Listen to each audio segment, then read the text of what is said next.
Good morning, students. So, in today's class, I will be taking up some more problems on root locus. So, first problem, something like this: a negative feedback system whose open loop transfer function g of s h of s is given by k by s into s plus 1 into s plus 2 into s plus 3. You are supposed to sketch the root locus for all the values of k ranging from 0 to infinity. So this k represents the gain of the system. And they're also asking you to mark all the important features on the root locus. So first thing what you're supposed to do is, since g of s h of s is given to you, first find the location of the poles and the zeros. So g of s h of s is equal to k divided by s into s plus 1 into s plus 2 into s plus 3. So we see that we don't have any zero because in the numerator along with k we don't have any term there. So we say that we don't have any zeros for this particular problem. But at the same time, when you equate the denominator to zero, you get the location of the poles.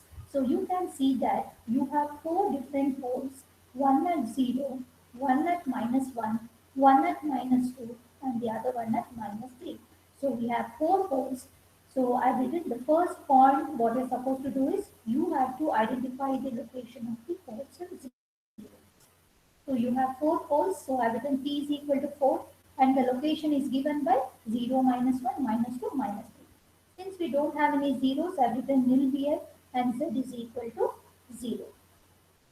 Moving on to the next point. So as I said that the root locus will always start at a zero, start at a pole, and terminate at a zero. So if you have any finite zero, then it will terminate at the finite zero. If there are no finite zeros, then obviously it will terminate at the zeros which are present at infinity. So that is the reason I have written here. The root locus will originate at these four poles when k is equal to 0 and terminate at zeros which are present at infinity when k is equal to infinity. So you have to mention k is 0, points are 0, 1, 0, -1, -2, -3, which are the location of the poles. Likewise, when k is equal to infinity, these are the location of the zeros where the root locus will terminate. Then going on to the third one, I've just written the same thing. Root locus will always start at a pole when k is 0 and terminate at a 0 when k is infinity. So the third step is optional. If you want, you can write. Otherwise, you can skip that part. Then moving on to the next step, you have to find the number of root locus branches. So number of root locus branches is equal to number of poles or number of zeros, whichever is greater. For this problem, we see p is equal to 4 and z is equal to 0. So therefore, we say number of root locus branches is p, which is equal to 4. So you have to consider p or z, whichever is greater. But for this problem, since we have four poles, I have taken number of root locus branches as p, which is equal to 4. So after we have done this part, the next step is to mark the location of the poles and zeros and mark the root locus on the real axis. Since I have four poles, so always remember poles are represented by a cross mark or an into mark. Zeros are represented by a 0.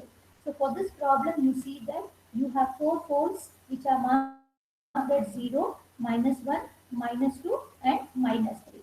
We don't have 0, so we have not marked any 0. And after you have done that, next step is to mark the root locus on the real axis. So the root locus, you have to start marking it from the right hand side. So between the first two, whether it can be a combination of a pole and a 0, or it can be two poles, or it can be two zeros, any combination. So just start from the right hand side. Between the first two, you mark the root locus. Next two, just leave it blank. Then the next two, mark the root locus for this particular problem. So after this, you don't have anything, so I've just left it blank there. And after you mark the root locus, the next step is to mark the direction of the arrow mark. So whenever you are marking the direction, always remember, just when you're marking, so just consider one pole at a time. So if I consider a pole at -1, So the root locus should leave that pole. So you see the direction, it is going away from -1. Similarly, when I'm marking the direction at a pole which is at x is equal to 0. So from x is equal to 0, it should leave. So the direction is towards the left side. Similarly, when I consider a pole at -2, it should go away from that. When I consider a pole at -3, it should go away from that. So when I say it should go away from that, it should always be on the root locus. See, this is your root locus which we have marked. So it should be in this. You cannot mark the direction which is away towards -4 because we don't have root locus here. We have root locus on the right hand side. So keeping that into mind, you have to mark the direction. So we take a pole at -2. Since we have the root locus between -2 -3, mark the direction away from -2. So when you consider a pole at -3, mark the direction away from -3 towards -2 because we have the root locus between -2, -3, 0 and -1. So after you have done this, immediately one thing should flash to your mind. That is, since you have two poles adjacent to each other, there is a breakaway point between the two. So it means that breakaway point is a point on the real axis where the two root locus will meet and leave the real axis to terminate at a 0 which is at infinity. So similarly here also, since we have two poles adjacent to each other, we will have a breakaway point between -2 and -3. So for this problem, you have to find the breakaway point. So how many breakaway points you have? We'll have two breakaway points, one between 0, -1 and the other between -2, -3. So you have to find out the breakaway point. So in which case you don't have the breakaway point, we will not have to find the breakaway point when you have, if you have a pole and a 0, then no need to find the breakaway point. If you have a pole, a 0 and a pole, no need to find the breakaway point. So whenever you have two adjacent poles or two adjacent zeros, you have to find the breakaway point and breaking point. So when you have two adjacent zeros, you will be finding breaking point. When you have two adjacent poles, you will be finding breakaway point. But the procedure to find breakaway point or the breaking point, both are same. So moving on to the next one, number of asymptotes. So number of asymptotes is given by number of poles minus number of zeros. So asymptotes, what are asymptotes? Asymptotes are straight lines parallel to which we draw the root locus so that the root locus which originated at a pole can terminate at a 0 which is at infinity. So asymptotes are only straight lines or the reference lines which are used to draw the root locus. For this problem, you have 4 poles and 1 0. So 4 minus 0 is 0. So why 4 asymptotes we have? You can see here in this problem, we see that there are 4 root locus branches originating at these 4 poles and it will be terminating at 4 zeros which are at infinity. Since we have 4 infinity terms here, we will have 4 asymptotes. Since we have asymptotes for this problem, the next step is to find the centroid. So centroid is a point on the real axis where we draw the asymptotes. So centroid sigma A is given by summation finite poles minus summation finite zeros divided by E minus Z. So where we have the poles, summation finite poles means sum of all the poles what you have. So it is 0, -1, -2, -3, minus, we don't have any 0, finite 0. So it is 0 divided by 4 minus 0 which is -6 by 4 which is equal to -1.5. So after we have found the centroid, now since we have 4 asymptotes or 4 straight lines to be drawn at the centroid, we have to now find out at what angles these asymptotes are to be drawn. So these asymptotes will be drawn at an angle called as asymptotic angle that is measured from the right side on the real axis. So the asymptotes are measured with centroid as the center and and the angle is measured from the real axis. Since we have 4 asymptotes, Q will take values from 0, 1 to 3, 4 different values starting from 0. So the formula to find the asymptotic angle is 2q plus 1 into 180 degree by p minus z. So when q is 0, we get 5. The first asymptotic angle as 45. Q is 1, 135 degree. Q is 2, 225 degree. Q is 3, 315 degree. So likewise, we have found 4 asymptotic angles. So, and the next step, you should always remember the root locus is always symmetrical above the real axis. So, whatever you get above the real axis, the mirror image you'll be getting on the real axis, just below the real axis. So, whatever you get above the real axis, the same mirror image you get on the lower side of the real axis. So now, as I said you, for this problem we have two breakaway points. So you have one breakaway point between 0 minus 1 and the other one between minus 2 minus 2. So now let's find the breakaway point. So the procedure to find the breakaway point is to first find the characteristic equation. So characteristic equation is given by 1 plus g of s h of s is equal to 0. G of s h of s is given to you in the problem. Substitute for that. It is k by s into s plus 1 into s plus 2 into s plus 3 plus 1 is equal to 0. So find the expression, take the LCM and find the expression for k. So denominator, when you take the LCM, denominator multiplied by 0 is 0. So numerator will be s into s plus 1 into s plus 2 into s plus 3 plus k is equal to 0. So find the expression for k, keep k on the left hand side, keep the remaining terms onto the right hand side. So when you expand this, you get k is equal to minus s power 4 minus 6s cube minus 11s squared minus 6s. So once you get the expression for k, to find the breakaway point, differentiate the expression for k with respect to s and equate it to 0. So when I do this, I will take this minus sign outside and then do the differentiation of k with respect to s. So what will I get? Minus outside will be 4s cube minus 18s square minus 22s, plus 22s plus 6. So minus sign I have taken it outside and I have removed that later. Or you can do the differentiation and then remove the minus sign outside. So you get 4s cube plus 18s square plus 22s plus 6 is equal to 0. Now you can use your calculator and find the roots of the equation. So when you do that, you get three different points. So when you evaluate the equation, you get three different roots, and among those three, you have to see which are the breakaway points. For example, if I take minus 0.382, so minus 0.382, minus 0.382 will come somewhere here between 0 and minus 1. So it is a point lying on the root locus. So this will be a breakaway point. And I got one more point as the next point is minus 2.618 and 1 minus 1.5. So 2.618. So minus 2.6 means it will come somewhere here. So it is also a point on the root locus lying between minus 2 and minus 3. And the other one is minus 1.5. So minus 1.5 I get it somewhere here.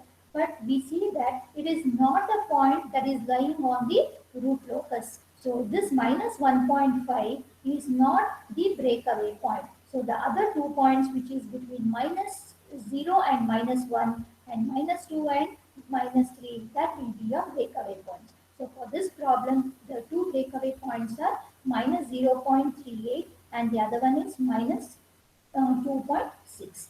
Minus 1.5 is not the breakaway point. So that is why I have just marked this minus 1.5 with a cross mark there. So after you have done this, next we have to find the point of intersection on the j omega axis. So when the root locus will, when we draw the root locus parallel to the asymptote, there are chances that the root locus might pass through the imaginary axis. So first let us find whether it will pass through the imaginary axis. So to find that, I already have the characteristic equation. So I will substitute for g of s, h of s equal to 0. So, or it is the same equation what I got earlier. I'll just show you that. See, this is your equation. So if I take all these elements on the right hand side, I got the expression for k. If I take all the elements on the right hand side to the left hand side, equate it to 0, I get the characteristic equation. It's the same equation what I have written here.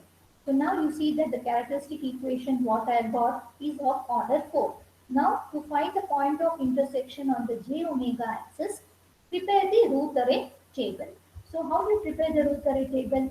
Start from s to the power of 4, then s cube, s square, s1, s0. So when you are doing that, always remember s power 4 is there, s power 3 is there, s square is there, s power 1 is there, s power 0 is there. If any of the s power term is missing, then that coefficient you should take it as 0. You should not skip that. But for this problem, luckily we have all the coefficients. Now prepare the first two rows. 1, 6, 11, 6, k. See, these are the values 1, 6, 11, 6, and k. So I just write it one below the other. One in the first row, one in the second row, first row, second row, first row. So after I do this, prepare the other rows. So after we have prepared the other rows, for the point to lie on the j omega axis, s power odd power of s should become equal to 0. Since we have two odd power rows here, s cube and s power 1.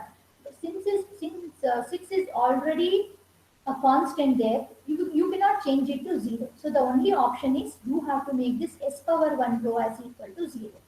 In order to make this s power 1 row as a row of all zeros, this term 60 minus 6k by 10 should become equal to 0. So that implies that 60 is equal to 6k, k is equal to 10.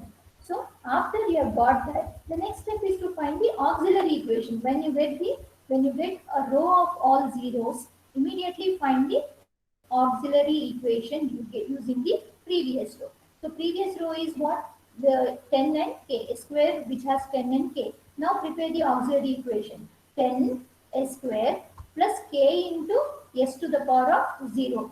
Auxiliary polynomial is always an even polynomial, so it will always have only even powers of s. So s to the power of 2, here it is s power 0. So now write the auxiliary equation. So auxiliary equation is 10s square plus 10 is equal to 0. Then 10s square is equal to minus 10. S square is equal to minus 1. S square is equal to plus or minus root of minus 1. Root of minus 1 is j. So I've done it as j1. So j plus or minus j omega is plus or minus j1.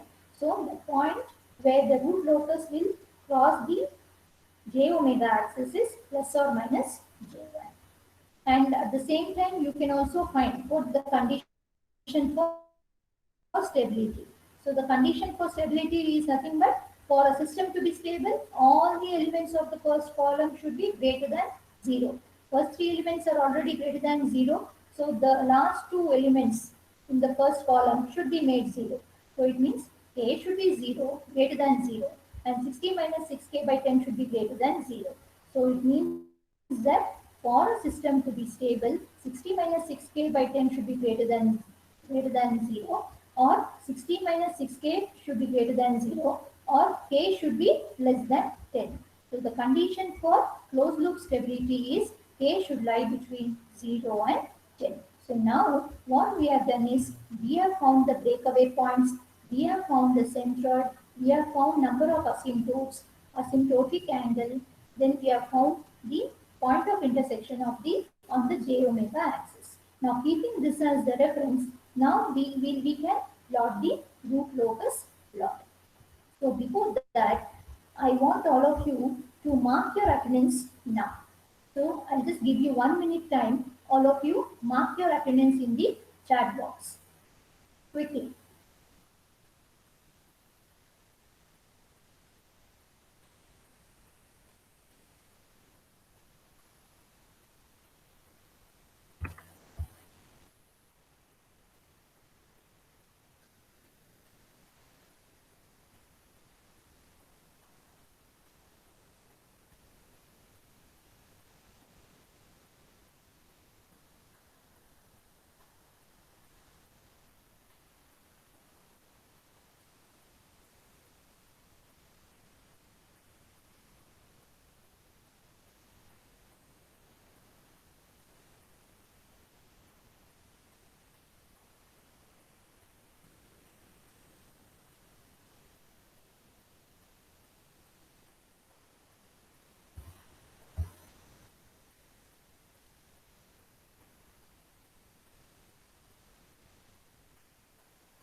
Students, can you hear me? Yes, ma'am.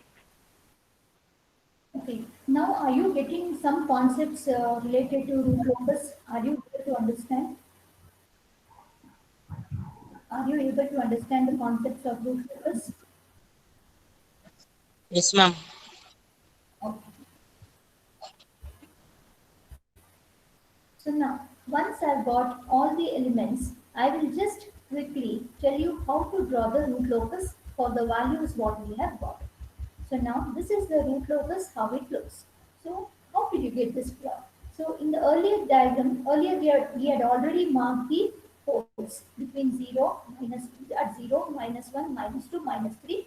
Then we mark the root locus between 0, -1, between -1, -2 we left it blank, between -2, -3 we drew the root locus. Then since we had two adjacent, then we drew the arrow marks. Since the root locus will originate at the pole, so the direction should be away from the pole, but on the it should be towards the root locus line only. So we have marked the the direction of the arrow marks also. So after we did this, since we had two pairs of adjacent poles, so one at 0, -1, the other one at -2, -3, we got to know that there is a point called as a breakaway point where the root locus will leave the real axis. So we also found the breakaway point. So the first point was minus 0.382. So minus 0.382, I have approximated that to zero point 0.4 and I have marked the first breakaway point between 0 -1. So first mark the breakaway point here. Next, between -2 and -3, there was one more breakaway point at -2.6. At -2.6, I marked the other breakaway point. And next, I found that the centroid, so centroid it can lie anywhere. It can either lie on the right hand side or it can lie on the left hand side or it can lie on the imaginary axis, and also very important, it can either lie on the root locus or it can lie anywhere. So now for this problem you see that the centroid is at -1.5, but always remember centroid will always be on the real axis, but it can either lie to the right hand side of the real axis or to the left hand side of the real axis. So now after we have marked the centroid, we can just see the left hand side 1.5. So now after we have marked the now mark the four asymptotes. I have asymptote 1, asymptote 2, asymptote 3, asymptote 4. So asymptotes are only straight lines. So now for mark the first asymptote, keeping the centroid as the reference line, mark the first asymptote at an angle 45 degree. The next one at an angle 135 degree. Third one at an angle 225 degree, and the fourth one at an angle 315 degree. So keeping the centroid as a reference, mark the angle from the right hand side from the real axis. So this is your 45 degree line. So this is your 45 degree line. So when I say 225, 135 degree is measured from the real axis. So this angle is 215. When 135. The next one is 225. So 225 is this one.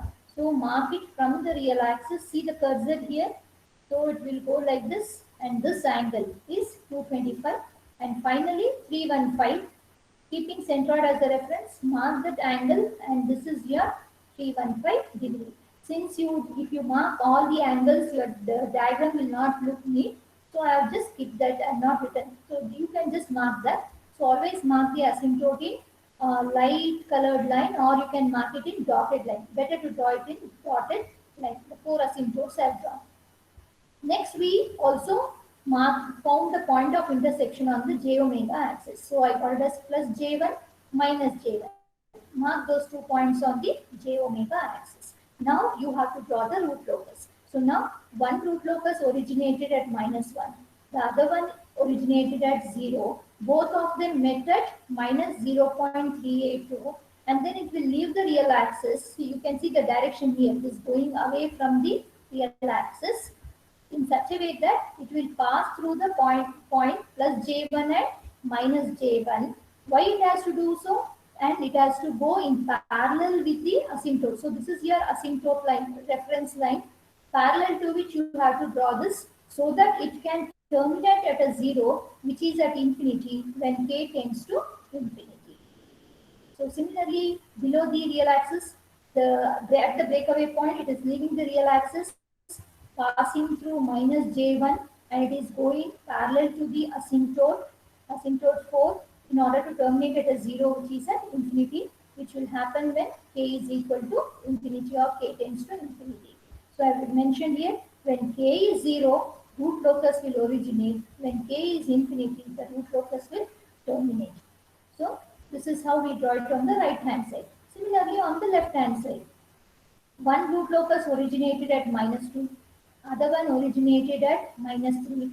Both of them met at minus 2.6. From there, it will leave the real axis and it will go parallel to the asymptote what we have drawn. So it will go parallel to this asymptote in order to terminate at a 0, which is at infinity. Similarly, on the other side also, it is going parallel to the asymptote 3 in order to terminate at a 0, which is at infinity. So this is how you have to draw the root locus diagram.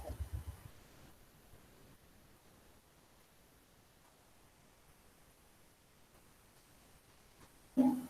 This problem, this problem is a very important problem wherein, see, always remember, whenever I just tell the problem, mark this problem. It's a very important problem which has been asked many times in the exam. And in this, you see that the root locus plot will look like a circle. Okay, the root locus plot will look like a circle. So let us see how we get that. So now g of s h of s is given to you k s plus 2 s plus 1 by s into s minus 1, and you have for all values of k ranging from 0 to infinity, find the value of k for closed loop stability. You have to sketch the root locus and you have to find the plot for closed loop stability.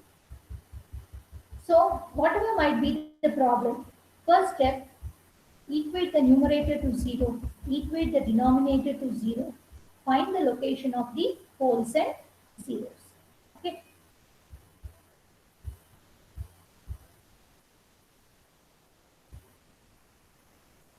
So now when you see here, you have the pole set. When you equate the denominator to 0, we see that we have the pole set s is equal to 0 and s is equal to plus 1. So we have two poles, one at 0, one at plus 1. Similarly, when we equate the numerator to 0, we get one pole at minus 2, the other pole at minus 1. So at minus 2, minus 1. We have two zeros. So for this problem, you see that we have two poles and two zeros. Next, as I said, you root locus will originate at a pole when k is 0 and terminate at a 0 when k is equal to infinity. For this problem, since we have two poles and two zeros, one root locus which originated at one pole will terminate at 1 0, which is at some the minus 2 minus 1 are finite zero locations. So since we have two root locus branches originating, two root locus will terminate at 1 0, the 0 at minus 2, the other one will terminate at a 0 at minus 1. So for this problem, we see that the number of root locus branches, so number of root locus branches is given by number of poles or number of zeros, whichever is maximum. For this problem, since both are same, we can either take P or Z and we can write them straight. So number of root locus branches is 2. Now, number of asymptotes. Number of asymptotes is what? P minus Z. Number of poles minus number of zeros. For this problem, we have two poles, two zeros. Therefore, asymptotes is 0. Since the asymptotes are 0, it clearly means that you need not have to find out centroid and you need not have to find out the asymptotic angle. So, two steps are being reduced in this problem. So, why it is being reduced? Because we don't have any asymptotes at all. To mark the asymptotes only, we need centroid and asymptotic angle. But since we have two poles and two zeros and we don't have asymptotes for this problem, we need not have to calculate centroid and asymptotic angle. Next, we have to mark the poles and zeros and the root locus on the real axis. So we have two poles and two zeros. We have poles at 1 and plus 1 and 0 and zeros at 0 and minus 1. So for poles I have used cross mark. For zeros I have used a circle there, a small circle there. So I have marked the poles and I marked the zeros also. Next, as I said you, start from the right hand side. Between the first two, mark the root locus. Between the next two, leave it blank. Between the next two, mark the root locus. So after you have done this, now mark the direction of the arrow mark. So now if I consider a pole at plus 1, so the root locus should which should originate at 1 and move towards the other one. So it has to go towards 0 because I have the root locus between 1 and 0. You can see here the line which is highlighted here. So mark the direction away from 1, and if you consider a pole at 0, you have to mark the direction towards 1 because we have the root locus between 0 and 1. You should not mark it towards minus 1 because between 0 minus 1 we don't have any root locus. So mark the direction keeping in mind that root locus will originate at a pole. So when you consider the poles, it should move away from that pole. But when it comes to zeros, the root locus should move towards the zero. So if I consider a pole at 1, so the root locus between 1 and 0 is 0. So mark the direction towards 1. So if I it is not location. So now we have sketched the poles, zeros and marked the root locus on the real axis. So now for this problem, we have to now check whether we have breakaway point or break-in point. So since you have two adjacent poles here, we see that the root locus will we will have to find out the breakaway point. So since we have two adjacent poles, you have to find out breakaway point. And since we have two adjacent zeros here, you will have to find break-in point. So for this problem, you have to find both breakaway point and also break-in point. But the procedure to find breakaway point or break-in point, both are same. So if you get breakaway point and break-in point in the same problem, then follow the same procedure like how we did. So breakaway point is a point on the real axis that will exist between two adjacent poles where the root locus will leave the real axis. It is breaking and moving away. So that is why we call it as breakaway point. But break-in point means, so it is a point that will exist between two adjacent zeros on the real axis where the two root locus will enter the real axis. So that we call it as break-in point. Break-in point. It is not breaking. It is break-in point. So now to find that, use the characteristic equation as earlier, 1 plus g of s h of s 0. Then you find the characteristic equation. Since I'll be using the characteristic equation later, I just use that. So you have the character 1 plus g of s h of s is 0. Substitute for k. Substitute, find the equation for k. You can do it however you want to get the same answer. You can either take LCM, equate the numerator to 0, then find the expression for k, you get the same thing. So now you got the expression for k. Use differentiate this with respect to s, equate it to 0, and when you do that, so you have to use u by v formula, denominator into differentiation of numerator minus numerator into differentiation of denominator divided by denominator square, equate it to 0. So when you do that calculation, you get this equation 2s square plus 2s minus 1 is equal to 0. So this equation implies that you will be getting two roots. So two roots means minus 0.366 minus 1.366. So minus 0.366 minus 0.366 is a point somewhere here. So obviously that will be a break away point.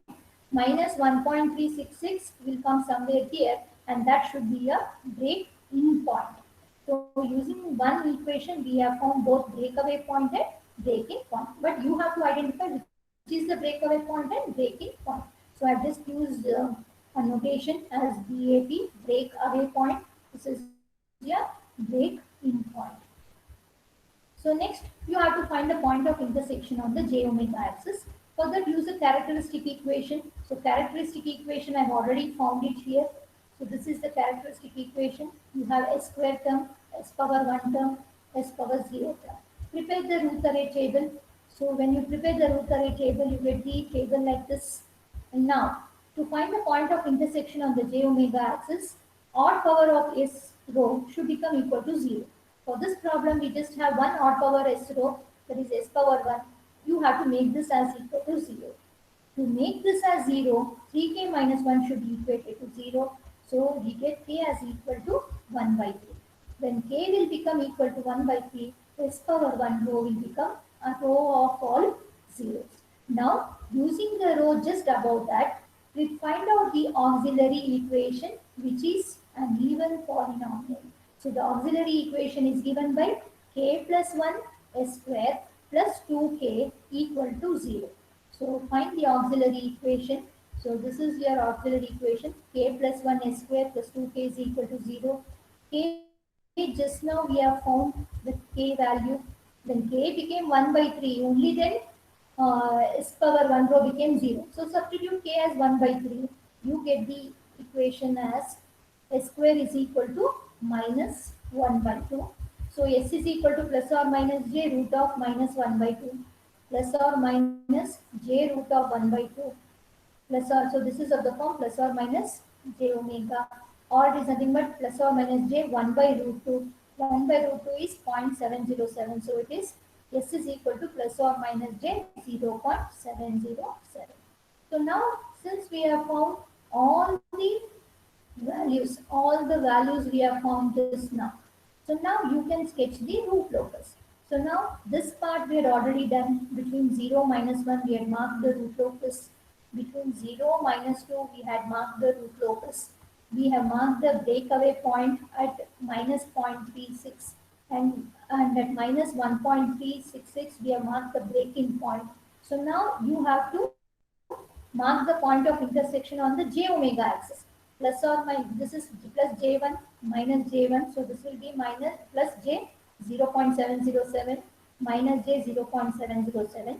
So draw the root locus in such a, see, the root locus originated at this point. Root locus originated at minus or plus 1. Both of them intersected at the breakaway point 0.366.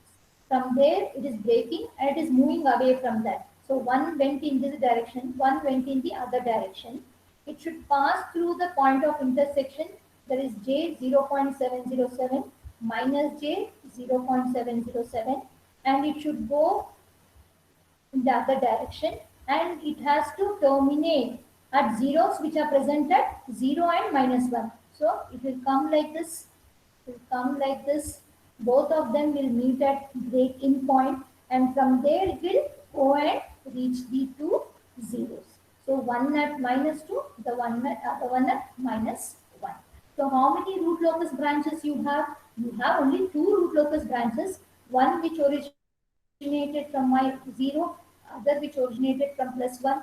Both are intersecting at the breakaway point, leaving the real axis and going in two different directions, passing through plus or minus j omega, and then they are entering the real axis again at the break-in point, and again they are moving towards the 0 to terminate at 0. So how many branches we have now? We only have two root locus branches for this particular problem. So for the system to be, and we also observe that for the values of k between 0 and 1 by 3, we saw that some part of the root locus is lying on the right hand side of the S-plane. So for closed loop stability, the condition is that k should lie between 1 by 3, and it should be less than infinity. So if you just see this diagram, since some part of the system is on the right hand side, the system is some part is on the right hand side, some part is on the left hand side. So we say that the system is marginally stable. For the system to completely move to the left hand side, k should lie between 1 by 3 and infinity. So this is the condition what you're supposed to remember. So very similar to this, there is one more problem on the root locus only. So I'll just quickly tell this and end up today's class. This problem is to sketch again. So we have 1 0 at -2. We have two poles, one at 0, -1. So for this problem, we have two poles and 1 0. And then you can see the root locus will originate at the poles, terminate at, one will terminate at -2. Since we have two poles here, the other one should terminate at infinity. Since we have one infinity term here, it means that there is one asymptote. So you have to find centroid. Number of root locus branches is equal to number of poles or number of zeros, whichever is maximum. So number of poles is 2. So the number of root locus branches is 2. So we have to mark the root locus. So you can see here at 0, -1 we have poles and -2 we have 0. So mark the root locus between, starting from the right hand side, mark the root locus between 0 -1. Between -2 -1 -2, leave it blank. From -2, mark the root locus again. So now mark the direction of the arrow mark. So you can see root locus is originating from 0, originating from -1. So mark the direction like this.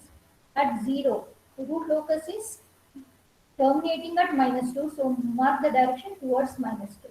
Number of asymptotes is 1 because you can see here we have one infinity term.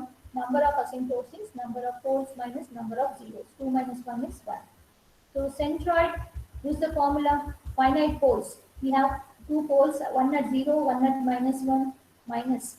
We have only one 0 at -2, so -2 divided by 2 minus 1. So it is -1 plus 2 by 1, so sigma A is 1. Asymptotic angle, we know the formula 2q plus 1 into 180 by p minus z. Since for this problem we just have only one asymptote, q will take only one value, q is equal to 0. So when q is 0, we get only the asymptotic angle as 180 degree. So for this problem, we have to check whether we have breakaway point or breaking point. So you can see here, -1 and 0, you have two adjacent poles. So obviously you will get one breakaway point. So now the root locus will originate. So let's come to that later. So now let us assume that we have to find breakaway point since we have two adjacent poles. So now let's find the breakaway point. Use the formula 1 plus g of s h of s is 0. Find the expression for k here, minus s square plus s divided by s plus 2. Differentiate with respect to 0, equate it to 0. You get s square plus 4s is equal to 0. So you get 2 points here. So you get 2 points here. Minus 0.586 minus 3.414. Minus 0.586 minus 0.586, that is your breakaway point between 0 minus 1, it is there, it is on the real axis. And the other one you have got it at minus 3.414. So minus 3.414 means, so from -2 up to infinity, you have this root locus. So minus 3.414, it means that it is a point lying on the real axis. So obviously, now you have to decide whether it is the breakaway point or the breaking point. So, but since if you have two adjacent poles, then we say that it is breakaway point. But in this case, you just have only one 0. But the other point what we have found is also lying on the root locus. So it has to be either breakaway point or the breaking point. But if you see this problem, since you already have a 0 here, so it very clearly means that we are considering a 0 at infinity, and so that point minus 3.414 has to be a breaking point because here we have a 0 at -2. So that point which is on the root locus will obviously be the breaking point. So now the 2 points we have found here, we have found the 2 points here, the breakaway point and the breaking point, we have marked it. So now mark the centroid also, we have got the centroid at +1. Mark the asymptotic angle, so we at 180 degree. So this is your asymptotic angle. The zero line is here. The real axis itself is your asymptotic angle now. So now the root locus will meet at the breakaway point. It will leave the real axis. It has to go and terminate at a zero which is present at -2, and the other one will terminate at a zero which is at infinity. So, but to do so, it has to go and meet at the break-in point. So one, you can see it will meet at this point. One will meet terminate at -2. The other one will terminate at a zero which is present at infinity. So again, in this case also you see that the root locus is a circle. And one very important thing what you can observe here is since the complete root locus is lying on the left hand side of the S plane, the system is the system is stable.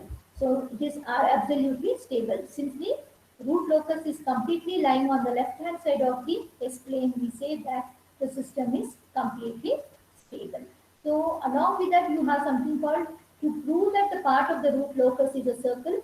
So this we will be doing in the next class. And so the problems on this are very important. So please go through the problems in Ganesh Rao and prepare well. Don't waste your time. Try to sketch them. Without you sketching that, if you're just going through, that will not work out. So please go through the problems, and any doubts or any clarification you can ask me any time. So with this, I'll be stopping the class for today, and in the next class on Monday, I'll be starting off with the next set of problems, that is wherein you have complex poles and complex zeros. So problems wherein you have to find angle of arrival and angle of departure. So bye for now. Have a nice day. And you have your assignment pending today. Kindly submit that assignment in the Google Classroom.